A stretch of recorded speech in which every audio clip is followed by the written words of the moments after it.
എല്ലാവർക്കും ഡ്രാമ റിവ്യൂവിലെ പുതിയൊരു എപ്പിസോഡിലേക്ക് സ്വാഗതം. ഇന്നൊരു കൊറിയൻ ഡ്രാമയുടെ ഫാൻറ്റസി റിലേറ്റഡ് ആയിട്ടുള്ളൊരു തീമിനെ കുറിച്ചുള്ള റിവ്യൂ ആണ് ഞാൻ ചെയ്യാൻ പോകുന്നത്.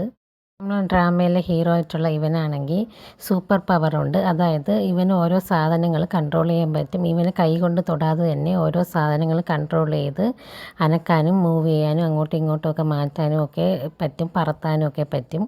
പക്ഷേ ഈ സമയത്ത് ഇവൻ ഇമോഷണലി വളരെ വീക്കായിരുന്നു. അതുകൊണ്ട് തന്നെ ഇവൻ്റെ സൂപ്പർ പവേഴ്സ് ഒന്നും കൺട്രോൾ ചെയ്യാൻ പറ്റുന്നുണ്ടായിരുന്നില്ല.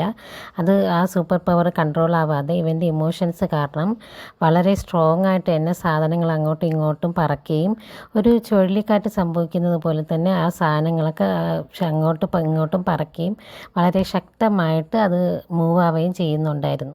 എൻ്റെ കുട്ടിക്കാലത്തെ ഓർമ്മകളെല്ലാം ഇവനെ വല്ലാതെ വേട്ടയാടുന്നുണ്ടായിരുന്നു. അത് കാരണം അവൻ ഇമോഷണലി ഒരുപാട് തകർന്നിട്ട് അവൻ്റെ മൂക്കിൽ കൂടെയൊക്കെ ബ്ലഡ് വരാൻ തുടങ്ങിയിട്ടുണ്ടായിരുന്നു. ആ സമയത്ത് ഈ പെൺകുട്ടി അവൻ്റെ തോളിലേക്ക് തൊടുകയും അവൻ്റെ ഇമോഷൻസിനെ കൺട്രോൾ ചെയ്യാൻ ശ്രമിക്കുകയും ചെയ്യുകയാണ്. അവൾ പറയണം, നീ അവനെ രക്ഷിക്കാൻ വേണ്ടിയിട്ട് ഒരുപാട് ശ്രമിച്ചിട്ടുണ്ട്, അതുകൊണ്ട് തന്നെ ഇനി നീ കരയുന്നത് നിർത്തിയിട്ട് ഇതിൽ നിന്ന് ഓവർകം ചെയ്യാൻ വേണ്ടി ശ്രമിക്കുന്നൊക്കെ പറഞ്ഞ് അവൻ്റെ ഇമോഷൻസിനെ കൺട്രോൾ ചെയ്യുകയാണ്. അതോടുകൂടി അവൻ്റെ സൂപ്പർ പവറും അവന് കൺട്രോൾ ചെയ്യാൻ പറ്റുന്നുണ്ട്. അവിടെ ഉണ്ടായിരുന്ന ആ ഒരു അന്തരീക്ഷം പെട്ടെന്ന് ശാന്തമാവുകയാണ്.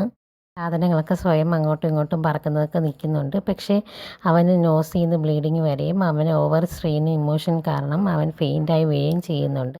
പെൺകുട്ടിക്കും ടെലിപ്പോർട്ട് ചെയ്യാനുള്ള സൂപ്പർ പവർ ഉണ്ട്. അതുകൊണ്ട് തന്നെ ഇവരുടെ ബാക്കി ഫ്രണ്ട്സിൻ്റെ അടുത്ത് ഇവനെ ഇവിടെ നിന്ന് മാറ്റാൻ വേണ്ടിയിട്ട് പറയുമ്പോൾ അവർക്ക് ആർക്കും ഇനി അതിനുള്ള സ്ട്രെങ്ത് ഇല്ല എന്ന് പറയുന്നുണ്ട്. അതുകൊണ്ട് അവളെ ടെലിപ്പോർട്ടിങ് പവർ യൂസ് ചെയ്ത് അവിടെ നിന്ന് അവർ പോവുകയാണ്.